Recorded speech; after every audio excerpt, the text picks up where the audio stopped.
Everyone, welcome to maths up to infinity.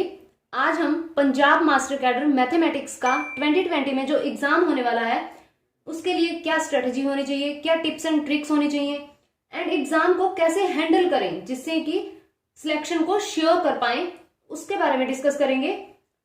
And जो candidate Punjab master cadre mathematics की तैयारी कर रहे हैं, आज की वीडियो उनके लिए काफी बेनिफिशियल होने वाली है। आज हम यहाँ सिलेबस भी डिस्कस करेंगे कि क्या पढ़ा जाए एंड कितना पढ़ा जाए। कुछ एक कैंडिडेट्स के लिए एग्जाम इजी भी होता है, कुछ एक के लिए एवरेज रहता है एंड कुछ एक के लिए डिफिकल्ट भी रहता है। तो डिफिकल्ट जैसा कुछ नहीं होता, जो चीजें हमने पहले नहीं देखी, जो क्वेश्चन हमने पहले आज तक नहीं किए, वो हमें एग्जाम में दिखाई देते हैं। मतलब जो डिफरेंट हो वो डिफिकल्ट लगता है, अदरवाइज डिफिकल्ट जैसा कुछ नहीं होता।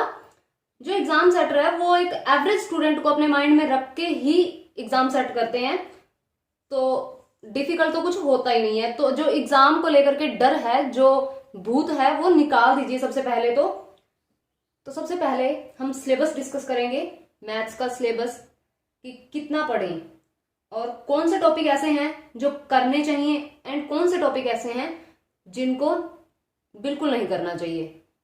अगर हम ओवरऑल देखें कि पेपर में कितना +1 +2 का एंड कितना ग्रेजुएशन का, +1 +2 में जो सिलेबस है और ग्रेजुएशन का कितना किया जाए कि एग्जाम क्रैक कर पाए, तो लगभग 100 क्वेश्चन ऐसे होते हैं जो +1 +2 का जितना लेवल है उतने से ही पूछे जाते हैं। एंड 150 का पूरा पेपर हो गया एंड 50 क्वेश्चन ग्रेजुएशन लेवल के होते हैं। 100 क्वेश्चन आपको +1 +2 लेवल के ही मिलेंगे। उन 50 क्वेश्चंस में मैकेनिक्स भी आता है, यही मैकेनिक्स भी ऐड हो जाता है और 100 क्वेश्चन +1 +2 के मिलते हैं। पूरा पेपर हमारे पास 150 मार्क्स का होता है एंड 150 मिनट्स। अब हमें 150 क्वेश्चन करने होते हैं 150 मिनट्स में, मतलब 1 मिनट एक क्वेश्चन को दे पाएंगे। लेकिन कुछ क्वेश्चन ऐसे होते हैं जो सेकंड्स में होते हैं, जिनको मिनट नहीं लगता है, और कुछ क्वेश्चन ऐसे भी होते हैं जिसपे 2 मिनट भी लगते हैं। और मैकेनिक्स के क्वेश्चन हो सकता है किसी से वो सेकंड्स में भी हो जाएं, जो सॉल्व करने वाले हैं, जो बाय डेफिनेशन पूछे जाते हैं उनकी बात नहीं हो रही है। जो सॉल्व करने वाले हैं वहां 1 से ज्यादा मिनट भी लग सकते हैं और हमें वहां मार्क्स गेन करने हैं, हमें क्वेश्चन को अटेम्प्ट करना है और वो भी पूरी श्योरिटी के साथ। कोई फर्क नहीं पड़ता कि आप वो क्वेश्चन कहां से अटेम्प्ट कर रहे हो, मैकेनिक्स का कर रहे हो या फिर सेट का कर रहे हो, हमें तो मार्क्स चाहिए। तो इसलिए कि अगर हम +1 +2 का भी अच्छे से सिलेबस कर पाए, जो 2017 के कट ऑफ है वो 106 है जनरल की, तो 100 क्वेश्चन वहां हमें +1 +2 के मिलते हैं। तो ग्रेजुएशन का जो पोर्शन होता है उससे इतना डरने की भी जरूरत नहीं है। अगर हमारा यहां बहुत अच्छे से हमने ये पोर्शन कर रखा है तो इतना डरने की जरूरत नहीं है कि ग्रेजुएशन का बहुत ज्यादा हाई लेवल का आता है और हम क्रैक नहीं कर सकते। जिसने यहां बहुत अच्छे से पकड़ बना ली वो अपनी सिलेक्शन श्योर कर लेगा। तो यहां ज्यादा मेहनत करने की जरूरत है, बजाय कि आप बाकी टॉपिक्स, मतलब कि मैकेनिक्स जैसे टॉपिक्स को करो, क्योंकि हमें वहां क्वेश्चन अटेम्प्ट करने हैं और मैक्सिमम करने हैं इसलिए। और कई बार ऐसा होता है कि कुछ लोगों के कंटेंट काफी क्लियर होते हैं लेकिन प्रैक्टिस की कमी, लैक ऑफ प्रैक्टिस की वजह से वो सिलेक्शन नहीं ले पाते।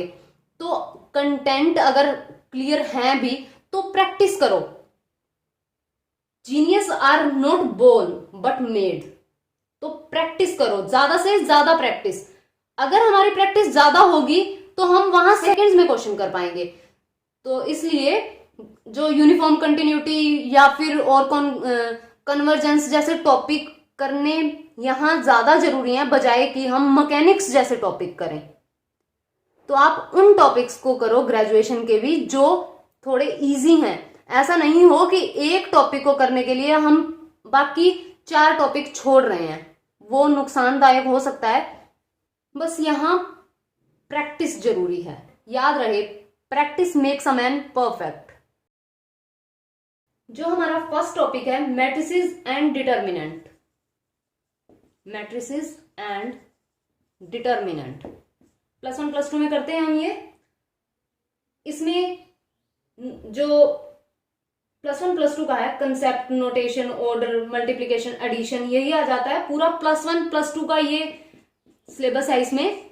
और डिटर्मिनेंट है, डिटर्मिनेंट में जो प्रॉपर्टीज यूज होती हैं, minors, cofactors and applications of determinants in finding the area of a triangle, and adjoint है, इनवर्स है, ये सब +1 +2 में करते हैं। और इसके अलावा अगर ग्रेजुएशन के सिलेबस की बात करें तो इसमें सिर्फ eigen values and eigen vectors and केले हैमिल्टन थ्योरम दे रखी है। इसे छोड़ करके पूरा सिलेबस +1 +2 का दे रखा है, तो इसे हम टफ नहीं कहेंगे बिल्कुल भी। एंड यहां से 10 के आसपास क्वेश्चन पूछे जाते हैं मैट्रिसेस में से।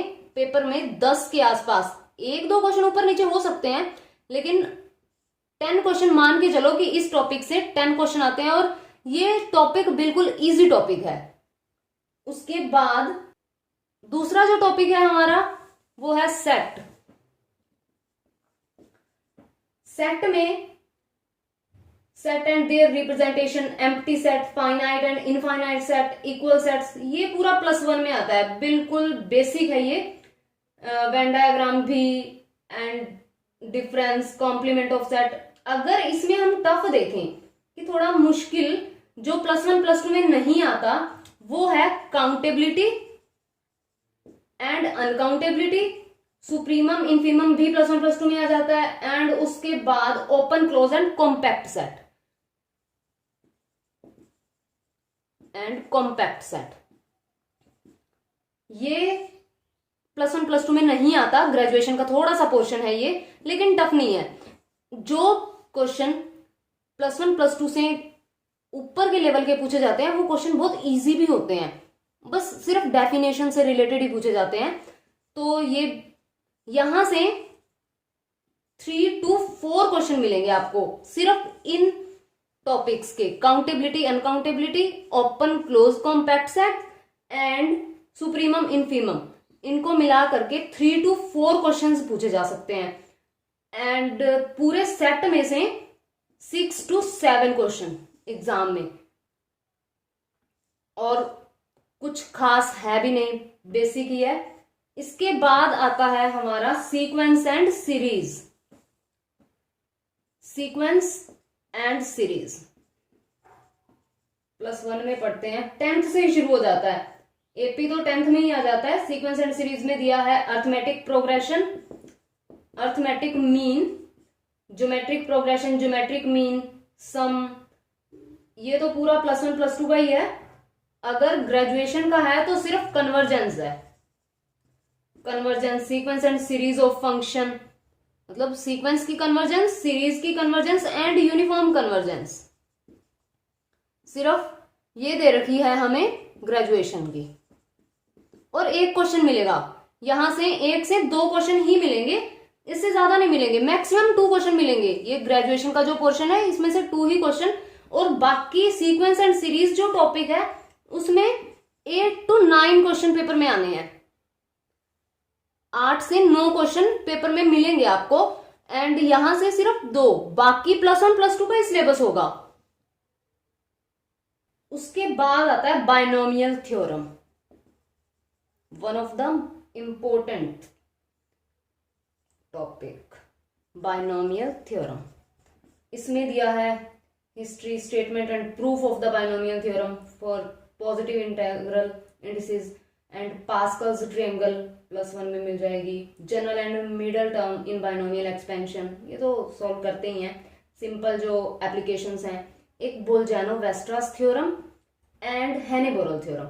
ये जो नेमिंग थ्योरम्स हैं 2, ये +1 +2 में नहीं मिलेंगी। और इनकी आप सिर्फ स्टेटमेंट कर लीजिए, बस स्टेटमेंट काफी है। क्योंकि नेमिंग थ्योरम मतलब कि स्टेटमेंट दे देंगे और यहाँ 4 ऑप्शंस में कोई भी नाम दे देंगे, तो बस वही पूछा जाएगा यहां से, और इससे ज्यादा अप्लाई नहीं करवाएंगे। बोल्जानो-वेस्ट्रास थ्योरम और हेने-बोरल थ्योरम जो भी नेमिंग दे रखा है ना, उनकी स्टेटमेंट जरूर लर्न कर लीजिए। तो ये तो स्टेटमेंट ही हो जाएंगी, और बाकी बायनोमियल में कुछ खास दे ही नहीं रखा, तो ये तो +1 +2 का ही है। You all are would be teachers, तो इतना सिलेबस तो देना ही है। एंड बायनोमियल थ्योरम से नियर अबाउट 5 क्वेश्चन पूछे जाते हैं। नेक्स्ट है continuity and differentiability. Continuity and differentiability, तो इसमें कंटिन्यूटी है, यूनिफॉर्म कंटिन्यूटी है, कंटिन्यूटी एंड डिफरेंशिएबिलिटी है, derivative of composite function, chain rule, derivative of inverse trigonometric function, ये सारे के सारे +1 +2 में आते हैं। एक यूनिफॉर्म कंटिन्यूटी नहीं आती। तो यूनिफॉर्म कंटिन्यूटी ग्रेजुएशन का पार्ट है और एक क्वेश्चन पक्का मिलता है इसका। 2016 एंड 17 दोनों में एक एक क्वेश्चन आ रखा है और दोनों में सेम क्वेश्चन आ रखा है, मतलब रिपीट हो गया था। तो एक क्वेश्चन श्योर मिलने के चांसेस हैं। कंटिन्यूटी एंड डिफरेंशिएबिलिटी में इसे छोड़ करके बाकी सारे के सारे जो कंटेंट दे रखे हैं वो +1 +2 के ही हैं। उसके बाद application of derivatives, application of derivatives, ये टॉपिक, इसमें rate of change, increasing, decreasing, tangent and normal, maxima, minima and simple problems होती हैं इसमें। ये भी +1 +2 का ही है, इसके लिए कुछ ज्यादा हाई लेवल का पढ़ने की जरूरत नहीं है। उसके बाद है limit and derivatives, limit and derivatives, इसमें भी derivative introduced as rate of change both as that of distance function and geometrically, and यहां lim-sup and lim-inf ये टॉपिक नहीं मिलेगा +1 +2 में। जो ये दोनों हैं lim-sup एंड lim-inf, ये +1 +2 का नहीं है, ये ग्रेजुएशन में आता है। और बाकी सारा का सारा मिलेगा, मीन वैल्यू थ्योरम्स दे रखी हैं एंड बाकी पूरा का पूरा यहाँ मिलेगा, +1 +2 में मिल जाएगा, लेकिन ये नहीं मिलेगा। और 16 एंड 17 में तो इनसे रिलेटेड क्वेश्चन भी नहीं पूछा गया, हो सकता है इस बार पूछा जाए, लेकिन ये बिल्कुल इजी है। lim-sup and lim-inf not a difficult task. And उसके बाद है, और अगर हम देखें continuity and differentiability, application of derivative and जो ये लिमिट एंड डेरिवेटिव का दे रखा है, इन तीनों से मिला करके लगभग 15 क्वेश्चन पूछे जाते हैं पेपर में। 15 क्वेश्चन इन तीनों को मिला करके पूछे जाते हैं। एंड इसके बाद आता है इंटेग्रल्स। जितना आपके +1 +2 की बुक में मिलेगा उतना काफी है इंटेग्रल्स के लिए। एंड और इस टॉपिक के 5 to 6 question definite integral and indefinite integral, ये दोनों की बात हो रही है यहाँ। तो इंटेग्रल के 5 to 6 क्वेश्चन पेपर में मिलने के चांसेस हैं। एंड जो फंडामेंटल थ्योरम ऑफ कैलकुलस दे रखी है इसमें, उसका सिर्फ आप स्टेटमेंट करो, जो नेमिंग थ्योरम्स है उनकी स्टेटमेंट इनफ है। उसके बाद आता है डिफरेंशियल इक्वेशंस। डिफरेंशियल इक्वेशंस ये +1 +2 का काफी नहीं है। +1 +2 में जो होता है +2 में आता है आई थिंक, तो +2 में जितना डिफरेंशियल इक्वेशन होता है वो इनफ नहीं है। सिलेबस में काफी और दे रखा है, जैसे एग्जैक्ट डिफरेंशियल इक्वेशन हो गई या फिर power series method, Bessel Legendre equations, ये +1 +2 में नहीं मिलेंगे। ऑर्थोगोनल ट्रिजेक्टरी हो गई, तो इसके लिए ग्रेजुएशन का करना पड़ेगा बिल्कुल। एंड यहाँ 10 to 12 क्वेश्चन मिलेंगे, 10 to 12 क्वेश्चन मिल जाएंगे आपको डिफरेंशियल इक्वेशन के। तो यहां इस पोर्शन को छोड़ने की गलती बिल्कुल भी मत कीजिएगा, क्योंकि ये काफी इजी भी है एंड सॉल्व करना भी थोड़ा आसान रहता है और श्योरिटी भी रह जाती है कि एग्जाम में जो हमने क्वेश्चन किया है वो श्योर सही भी है। और इससे ज्यादा ये मुश्किल नहीं है बिल्कुल भी। Exact differential equation, first order and higher degree equation solvable for x, y and p, Clairaut's equation, सीधा सीधा सा क्वेश्चन पूछा होता है, ज्यादा घुमा फिरा के भी नहीं पूछा होता, तो ये मार्क्स गेन करा सकता है। उसके बाद है vector spaces. Vector spaces, vector and scalars, magnitude and directions of vector and direction cosines, type of vectors and position vectors. बस ये addition of vectors, multiplication, algebra ही दे रखा है वेक्टर्स का। एंड उसके बाद vector product of vectors and scalar triple product. Scalar triple product का पक्का क्वेश्चन मिलेगा, जिसे हम कोप्लेनर वो चेक करते हैं, या फिर scalar triple product find out करने को कह देंगे, मतलब क्वेश्चन मिलेगा जरूर। और अगर हम देखें कि कितने क्वेश्चन आने के चांसेस रहते हैं, तो 7 to 8 क्वेश्चन मिलेंगे वेक्टर के, 7 to 8 क्वेश्चन वेक्टर के मिलेंगे अकेले। उसके बाद लीनियर इनइक्वालिटीज, जो लीनियर इक्वेशंस आती हैं, हमें वो एक्स की वैल्यू फाइंड आउट करनी होती है, तो linear inequalities algebraic solution of linear inequalities in one variable and their representation on the number line पे रिप्रेजेंट करना, solution of the system of linear inequalities of 2 variables भी। तो इस तरह के क्वेश्चन इसमें आते हैं। Subspaces, linear dependence, basis, dimension, ये +1 +2 का नहीं है। जो लीनियर इनइक्वालिटीज का दे रखा है, मतलब एक्स की वैल्यू फाइंड आउट करने वाला, जो हमें इनइक्वालिटी दी होगी और हमें वैल्यू फाइंड आउट करनी होगी कि सॉल्यूशन सेट कौन सा बनेगा, सिर्फ वो +1 +2 में मिलेगा। उसके बाद subspaces, linear dependence, basis, dimension, algebra of linear transformations, ये बिल्कुल नहीं मिलेगा, ये ग्रेजुएशन में ही मिलेगा। ग्रेजुएशन लीनियर अलजेब्रा में आता है ये जो सब स्पेसिस, लीनियर डिपेंडेंस, ये, लेकिन क्वेश्चन पक्का मिलेगा। तो इसमें से 3 से 4 क्वेश्चन मिलेंगे आपको। जो लीनियर इनइक्वालिटीज हैं वहां 3 से 4 क्वेश्चन मिल जाएंगे। उसके बाद आता है स्ट्रेट लाइंस।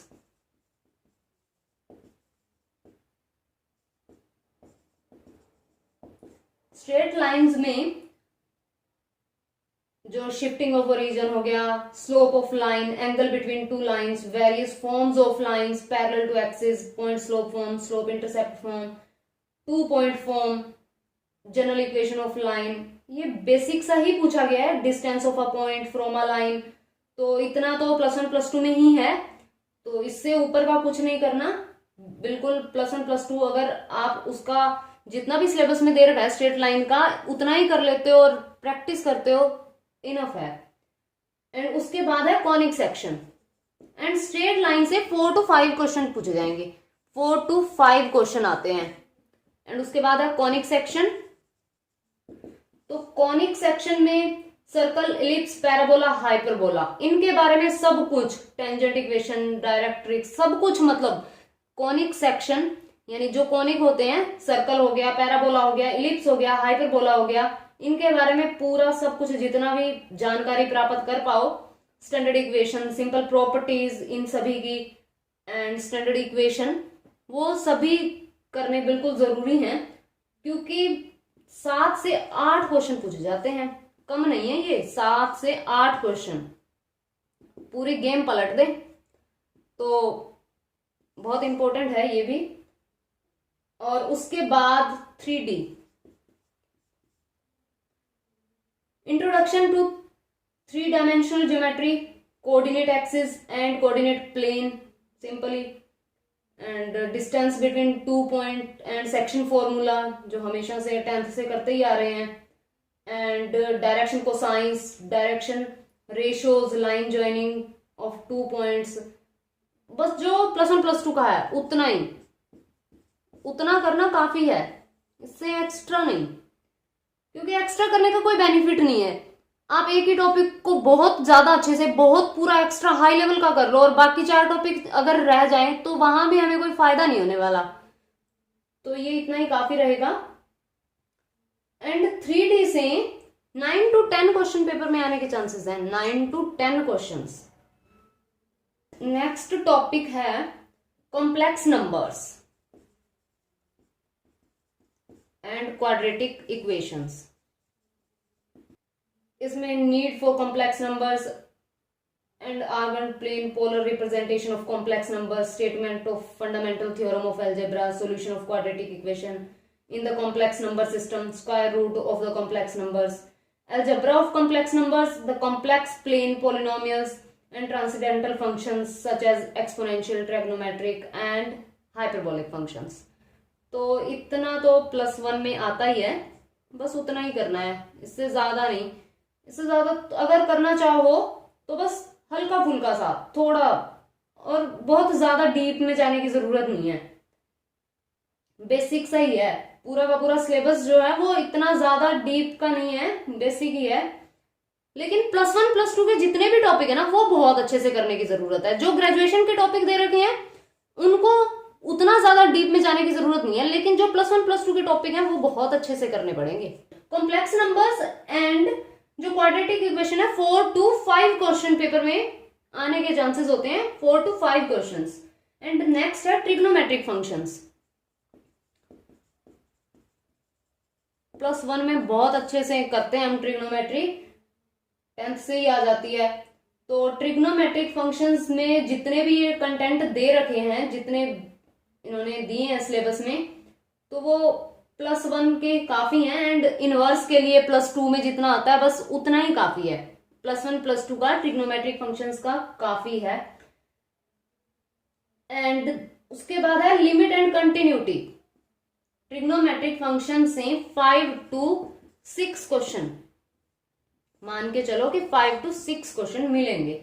एंड उसके बाद limit and continuity of 2 variables, 2 variables में जो आती है, ये ग्रेजुएशन का पोर्शन है, limit and continuity of 2 variables. And यहां से लगभग 2 क्वेश्चन, हो सकता है एक ही मिले, हो सकता है 3 भी मिल जाएं, तो 2 क्वेश्चन मान के चलो कि 2 क्वेश्चन यहां से जरूर मिलेंगे। वैसे ये आपको ग्रेजुएशन में मिलेगी, ग्रेजुएशन में आती है limit and continuity of function of 2 variables, partial differentiation हो गया, change of variables, partial differentiation and differentiability of real valued function of 2 variables, squares and Young's theorem. ये जो बाइनेमिंग है ये तो स्टेटमेंट ही करनी है, इसका तो कोई ज्यादा खास है ही नहीं। स्टेटमेंट ऑफ इनवर्स एंड लिख ही दिया कि स्टेटमेंट करो, फिर तो वैसे ही स्टेटमेंट करनी है। And implicit function and theorems and applications, Euler's theorem हो गई, इनके स्टेटमेंट काफी हैं। जो नेमिंग दे रखा है उनकी स्टेटमेंट्स काफी हैं, और बाकी यहां से 2 क्वेश्चन मिलने के पूरे पूरे चांसेस हैं। उसके बाद है परमुटेशन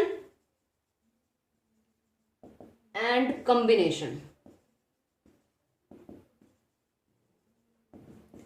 तो fundamental principle of counting, factorial, permutation and combination, derivative of फॉर्मूले and their connections, simple applications, pigeonhole principle, inclusion and exclusion principle, इतना +1 +2 में है। एंड उसके बाद जो fundamental theorem of arithmetic, divisibility हो गया, कॉन्ग्रुएंसेस हो गया, चाइनीज थ्योरम हो गया, या फिर एलर फाई फंक्शन हो गया, ये +1 +2 का नहीं है, ये ग्रेजुएशन का पोर्शन है। तो यहां से क्वेश्चन श्योर मिलते हैं, बिल्कुल 100% यहां से क्वेश्चन मिलते हैं। एंड ग्रुप्स, सब ग्रुप्स, नॉर्मल सब ग्रुप्स, कोशेंट ग्रुप्स, आगे होमोमॉर्फिज्म, साइक्लिक ग्रुप्स हो गया, या फिर रिंग्स का जो भी पोर्शन हो गया, ये भी बहुत ज्यादा इंपॉर्टेंट है। और इस पूरे टॉपिक में से, मतलब ग्रुप्स हो गया या फिर fundamental theorem of arithmetic, divisibility, इन पूरे टॉपिक्स में से 10 to 12 क्वेश्चन मिलेंगे आपको, 10 to 12 क्वेश्चन। एंड उसके बाद न्यूमेरिकल एनालिसिस, बहुत इंपॉर्टेंट है, ये भी लेंथी भी नहीं आता है। Numerical analysis, numerical solution of algebraic equations, method of iteration, Newton Raphson method, rate of convergence, solution of system of linear algebraic equations using Gauss elimination, Gauss-Seidel method and finite differences। and ये आगे सभी methods दे रखे हैं, Picard, एलर modified and रंगे-गुप्ता method. तो ये पूरे methods दिए हैं न्यूमेरिकल एनालिसिस में। तो इनकी जो डेफिनेशंस हैं कि ये मेथड कहाँ अप्लाई होते हैं, कैसे अप्लाई होते हैं, वो जरूर पढ़िएगा। वहां से 1-2 क्वेश्चन तो पक्का पूछ लिए जाते हैं, जैसे ये इनकी रेट ऑफ कन्वर्जेंस के बारे में, या फिर ये कहाँ अप्लाई होते हैं, किस तरह से अप्लाई होते हैं। तो ये थोड़ा इनके बारे में जानकारी होना बहुत जरूरी है। और न्यूमेरिकल एनालिसिस में 6 से 7 क्वेश्चन आते हैं, जिसमें 1-2 क्वेश्चन तो डायरेक्ट बस वो मेथड के स्टेटमेंट में ही होते हैं। टोटल 6 से 7 क्वेश्चन पूछे जाते हैं। And next is number theory. The division algorithm, the greatest common divisor, least common multiple, the Euclidean algorithm। यहां से 2 to 3 क्वेश्चन मिलते हैं। 2 to 3 क्वेश्चन, जो यहाँ prime number and their distribution, basic properties of congruences, linear congruences, special divisibility test. तो यहाँ से आपको 2 to 3 क्वेश्चन मिलते हैं। एंड उसके बाद है मैथमेटिकल रीजनिंग। मैथमेटिकल रीजनिंग जो +1 +2 में होती है, बस उतनी काफी है। एक क्वेश्चन मिलेगा यहाँ से, एक क्वेश्चन श्योर मिलेगा मैथमेटिकल रीजनिंग का। एंड उसके बाद आता है स्टैटिस्टिक्स। काफी लेंथी पोर्शन हो जाता है ये सॉल्व करना, स्टैटिस्टिक्स। और इसमें measures of dispersion, mean deviation, variance, standard deviation, ये analysis of frequency distribution with equal means but different variance. तो स्टैटिस्टिक्स सोल्व करना काफी लेंथी होता है, क्योंकि पेपर में इतना टाइम होता नहीं है कि हम एक क्वेश्चन को 2, 3 या फिर 4 मिनट तक भी सोल्व करें। तो ये काफी लेंथी रहता है। लेकिन यहाँ से क्वेश्चन काफी पूछे जाते हैं, 4 से 5 क्वेश्चन पूछे जाते हैं। स्टैटिस्टिक्स में से 4 से 5 क्वेश्चन पूछे जाने के पूरे चांसेस होते हैं। और उसके बाद है प्रोबेबिलिटी। रैंडम एक्सपेरिमेंट्स आउटकम्स, जो +1 +2 में प्रोबेबिलिटी है उतनी काफी है। और उसके अलावा डिस्ट्रीब्यूशंस जो इन्होंने दे रखे हैं, डिस्ट्रीब्यूशंस बहुत इंपॉर्टेंट है, क्योंकि उसमें से आ जाते हैं बाइनोमियल डिस्ट्रीब्यूशन हो गया, पॉइसन डिस्ट्रीब्यूशन हो गया। ये जो डिस्ट्रीब्यूशंस हैं ये काफी इंपॉर्टेंट है। And strong law, modes of convergence, central limit theorem, ये ग्रेजुएशन में मिलेंगे।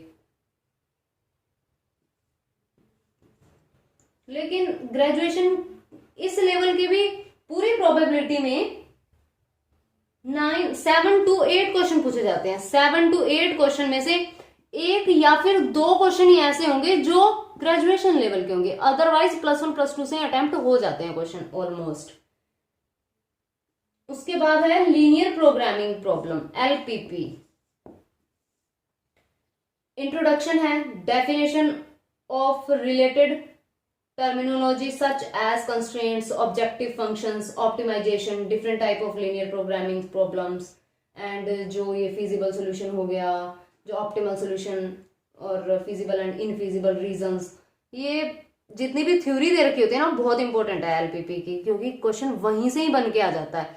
और 2 क्वेश्चन आ जाते हैं LPP से, और वो थ्योरी बहुत इंपॉर्टेंट है। वहां से हो सकता है दोनों क्वेश्चन वहीं से ही आ जाएं, क्वेश्चन सोल्व ना ही करवाएं, दोनों क्वेश्चन वहीं से भी आ सकते हैं। उसके बाद आ जाता है स्टैटिक्स, इक्विलिब्रियम एंड डायनामिक्स। इस पोर्शन के बारे में अभी हम बात नहीं करते, मतलब कि यहां मैकेनिक्स। उसके बाद आता है मैकेनिक्स का पोर्शन, जो ऑलमोस्ट कैंडिडेट्स को टफ लगता है। हम इसे एक बार स्किप करते हैं। क्वेश्चंस के रिपीट होने के बहुत चांसेस होते हैं। जैसे 2016 में पेपर हुआ, उसके बाद 17 में पेपर हुआ, तो 16 के काफी क्वेश्चंस रिपीट हो गए थे, 6 to 7 क्वेश्चंस रिपीट हो गए थे। तो रिपीट होने के चांसेस रहते हैं। हो सकता है इस बार भी उन पेपर्स में से कुछ क्वेश्चंस पूछ लिए जाएं। तो प्रीवियस ईयर्स मोस्ट इंपोर्टेंट, और एग्जाम्स में जाने से पहले एक बार प्रीवियस ईयर करना बेनिफिशियल रहता है। हमें एग्जाम का थोड़ा पता भी चल जाता है कि किस लेवल का आता है, तो उसके सॉल्यूशन करना बहुत जरूरी है। और मास्टर कैडर के मैथमेटिक्स के जो 16 and 17 के क्वेश्चन पेपर हैं, उनके सॉल्यूशंस अपलोड कर दिए हैं। आप इस चैनल की प्लेलिस्ट में जाकर के चेक कर सकते हैं, एंड उनका लिंक डिस्क्रिप्शन में भी दिया है, आप वहां से भी चेक कर सकते हैं। All the very best to all of you. अगर वीडियो पसंद आए तो लाइक कीजिए, शेयर कीजिए और चैनल को सब्सक्राइब कीजिए, and press the bell icon to get the notifications.